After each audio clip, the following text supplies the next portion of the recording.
पहले भारतीय रेलवे, उसके बाद भारतीय सेना और उसके बाद तीसरे नंबर पर इस मुल्क में अगर किसी एक संस्था के पास सबसे ज्यादा जमीन है तो वो है वक्फ बोर्ड।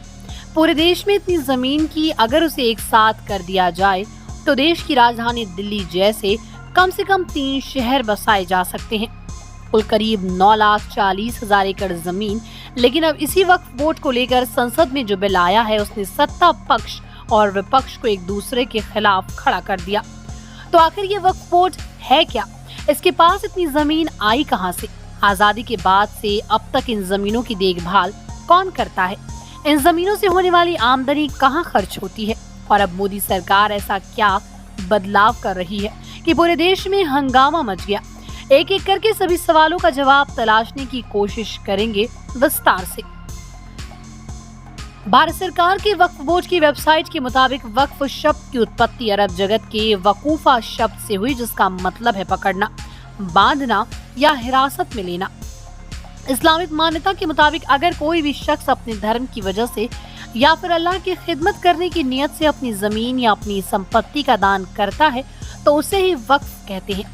यानी कि इस्लाम में धर्म के आधार पर दान की गई चल या अचल संपत्ति वक्फ है और जिसने दान की है उसे कहा जाता है वकीफा। लेकिन संपत्ति दान करने की एक शर्त ये होती है कि उस चल या अचल संपत्ति से होने वाली आमदनी को इस्लाम धर्म की खिदमत में ही खर्च किया जा सकता है। और इस खिदमत का मतलब मस्जिद की तामीर करवाना, कब्रिस्तान बनवाना, मदरसे बनवाना, अस्पताल बनवाना और अनाथालय बनवाना है।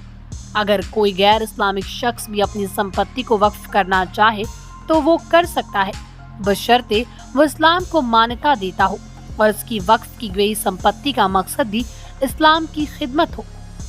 इस्लाम में कहां से आया वक्फ का कॉन्सेप्ट?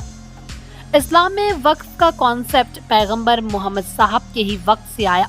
भारत सरकार के वक्फ बोर्ड की वेबसाइट के मुताबिक एक बार खलीफा उमर ने खैबर में एक जमीन का टुकड़ा अपने कब्जे में लिया और पैगंबर मोहम्मद साहब से पूछा कि इसका सबसे बेहतर इस्तेमाल किस तरह से किया जा सकता है। तो मोहम्मद साहब ने जवाब दिया कि जमीन को कुछ इस हिसाब से इस्तेमाल करो कि अल्लाह के दिखाए रास्ते के जरिए ये जमीन इंसानों के काम आए। इसे किसी भी तरह से न तो बेचा जा सके, न ही किसी को तोहफे में दिया जा सके, न ही इस पर किसी की तरह से तुम्हारे बच्चे या आने वाली पीढ़ियां काबिज हो सके।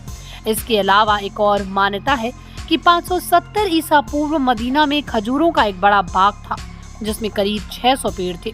उनसे होने वाली आमदनी का इस्तेमाल मदीना के गरीब लोगों की मदद के लिए किया जाता था। इसे वक्फ का शुरुआती उदाहरण माना जाता है।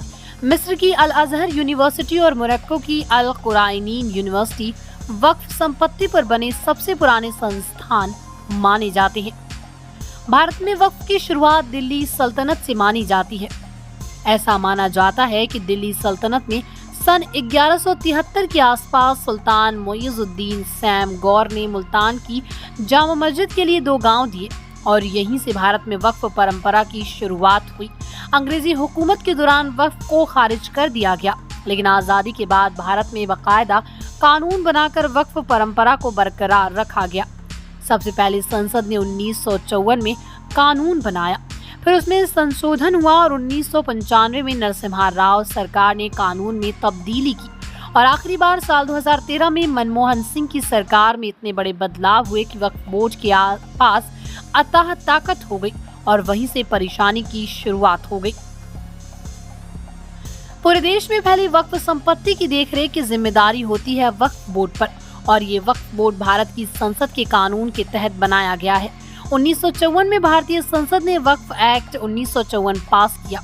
इसके तहत वक्फ की गई संपत्तियों की देखरेख की जिम्मेदारी वक्फ बोर्ड के पास आ गई।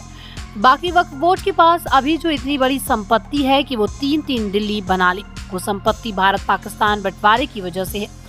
1947 में जब भारत पाकिस्तान का बंटवारा हुआ तो पाकिस्तान जाने वाले मुस्लिम लोग अपनी चल संपत्ति तो ले गए, लेकिन अचल संपत्ति यानी कि उनके घर, मकान, खेत, खलिहान, दुकान सब यही रह गए।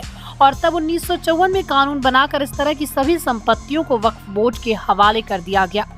वक्फ बोर्ड बनाने के अगले ही साल यानी कि 1955 में संसद ने एक और कानून बनाया और उसके तहत देश के हर एक राज्य में वक्फ बोर्ड बनाने का अधिकार मिल गया। पर 1964 में सेंट्रल वक्फ काउंसिल का गठन हुआ, जिसका मकसद राज्यों के वक्फ बोर्ड को सलाह मशवरा देना था। लेकिन भारत में भी इस्लाम को मानने वाले दो बड़े धड़े हैं। एक धड़ा शिया समुदाय का है और दूसरा धड़ा सुन्नी समुदाय का। तो वक्फ बोर्ड में शिया और सुन्नी के नाम पर भी बंटवारा हुआ और इस्लाम को मानने वाले इन दोनों ही धाराओं के लोग अपना अपना वक्फ बोर्ड यानी कि शिया वक्फ बोर्ड और सुन्नी वक्फ बोर्ड बना लिए। बिहार और उत्तर प्रदेश जैसे राज्यों में शिया और सुन्नी के वक्फ बोर्ड अलग अलग हैं। भारत की संसद के बनाए कानून के मुताबिक सेंट्रल वक्फ काउंसिल में सबसे ऊपर केंद्र सरकार के अल्पसंख्यक मामलों के मंत्री होते हैं और इस लिहाज से अभी देखें तो वक्फ बोर्ड में सबसे ऊपर है केंद्रीय मंत्री किरेन रिजिजू। दूसरे नंबर पर वक्फ के डायरेक्टर होते हैं तो केंद्र सरकार के ज्वाइंट सेक्रेटरी लेवल के अधिकारी होते हैं। अभी एसपी सिंह तेवतिया वक्फ बोर्ड के डायरेक्टर हैं। इसके अलावा बोर्ड में 8 और सदस्य होते हैं, लेकिन अभी केंद्रीय वक्फ बोर्ड ने इन सभी 8 लोगों की जगह खाली है। अलग अलग राज्यों के वक्फ बोर्ड में सबसे ऊपर चेयरमैन होता है। इसके अलावा सेक्रेटरी के स्तर का एक आईएएस अधिकारी होता है जो एक तरह से सीईओ होता है। बाकी संपत्तियों का लेखा जोखा रखने के लिए सर्वे कमिश्नर होता है। बाकी 2 सदस्यों को उस राज्य की सरकार मनोनीत करती है, जिसमें एक मुस्लिम सांसद और एक मुस्लिम विधायक होता है। बाकी उस बोर्ड का राज्य स्तर पर एक वकील होता है, एक टाउन प्लानर होता है और एक मुस्लिम बुद्धिजीवी होता है। वक्फ बोर्ड के पास अथाह ताकत होती है। वक्फ की सारी संपत्ति की देखरेख जिम्मेदारी बोर्ड की होती है। कितनी आमदनी हुई, उसे कहाँ खर्च करना है, ये सब तय वक्फ बोर्ड करती है। किसकी संपत्ति वक्फ को लेनी है, संपत्ति किसको ट्रांसफर करनी है, संपत्ति का इस्तेमाल क्या करना है, कि सब वक्फ बोर्ड ही तय करता है। अगर एक बार संपत्ति वक्फ बोर्ड के पास आ गई तो उसे वापस नहीं किया जा सकता और इसी को लेकर देश की किसी भी अदालत में कोई मुकदमा दायर नहीं हो सकता। अगर वक्फ बोर्ड को ये लगता है कि कोई भी संपत्ति इस्लामिक कानूनों के मुताबिक वक्फ की है तो वो वक्फ की ही हो जाती है। अगर उस जमीन पर किसी का दावा हो तो दावा किसी अदालत में नहीं बल्कि वक्फ बोर्ड के सामने ही कर सकता है और अंतिम फैसले का अधिकार भी वक्फ बोर्ड का ही होता है। अगर हिंदू या कहिए कि गैर इस्लामिक शख्स की जमीन पर भी वक्फ का अपना दावा करे तो शख्स को वक्फ के पास जाकर ये साबित करना होता है कि जमीन उसकी है, वक्फ की नहीं। हालांकि वक्फ बोर्ड खुद भी ऐसी जमीन पर दावा कर सकता है जो 1947 के बाद भारत पाकिस्तान बंटवारे से पहले वक्फ के नाम दर्ज हो या फिर 1954 में भारत सरकार की ओर से वक्फ को दे दी गई हो। कुल मिलाकर एक लाइन में कहें तो वक्फ बोर्ड एक ऐसा बोर्ड है जिसमें उसके खिलाफ भी अगर कोई बात हो तो उस पर फैसला उसे ही करना है। मोदी सरकार में अल्पसंख्यक मामलों के मंत्री किरेन रिजिजू ने जो बिल संसद में पेश किया उसमें वक्फ बोर्ड की असीमित ताकतों को सीमित करने का प्रावधान है। उदाहरण के तौर पर अब वक्फ बोर्ड में सिर्फ मुस्लिम ही नहीं गैर मुस्लिम भी शामिल हो सकते हैं। वक्फ बोर्ड का सीईओ भी गैर मुस्लिम हो सकता है। अब वक्फ बोर्ड में 2 महिला सदस्यों को भी शामिल किया जाएगा। वक्फ बोर्ड को किसी संपत्ति पर अपना दावा करने से पहले उस दावे का वेरिफिकेशन करना होगा। अभी तक मस्जिद या इस तरह की कोई धार्मिक इमारत बने होने पर वो जमीन वक्फ की हो जाती थी, लेकिन अब मस्जिद बने होने के बावजूद उस जमीन का वेरिफिकेशन करवाना ही होगा। भारत सरकार की सीएजी के पास अधिकार होगा कि वो वक्फ बोर्ड का ऑडिट कर सके।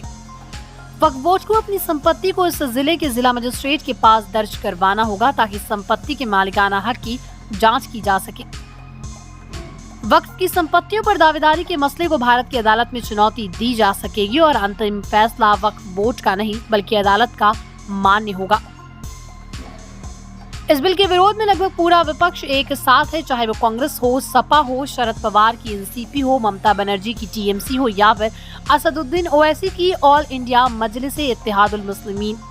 सबने इस बिल का विरोध किया और सभी विपक्षी दलों का मानना है कि यही बिल के जरिए सरकार वक्फ की संपत्ति पर अपना कब्जा चाहती है। ओवैसी ने इसे धर्म में हस्तक्षेप बताया और कहा है कि सरकार मुस्लिमों के दुश्मन है। वहीं सपा मुखिया अखिलेश यादव ने वक्फ बोर्ड में गैर मुस्लिमों को शामिल करने पर ऐतराज जताया है। विपक्ष के विरोध को देखते हुए इस बिल को खुद केंद्रीय मंत्री किरेन रिजिजू ने जेपीसी को भेजने का प्रस्ताव रखा, यानी कि अब इस बिल की खूबियों और खामियों को देखने के लिए एक ज्वाइंट पार्लियामेंट्री कमेटी बनेगी और इसकी सिफारिशों के आधार पर ही तय होगा कि अब इस बिल का भविष्य क्या है।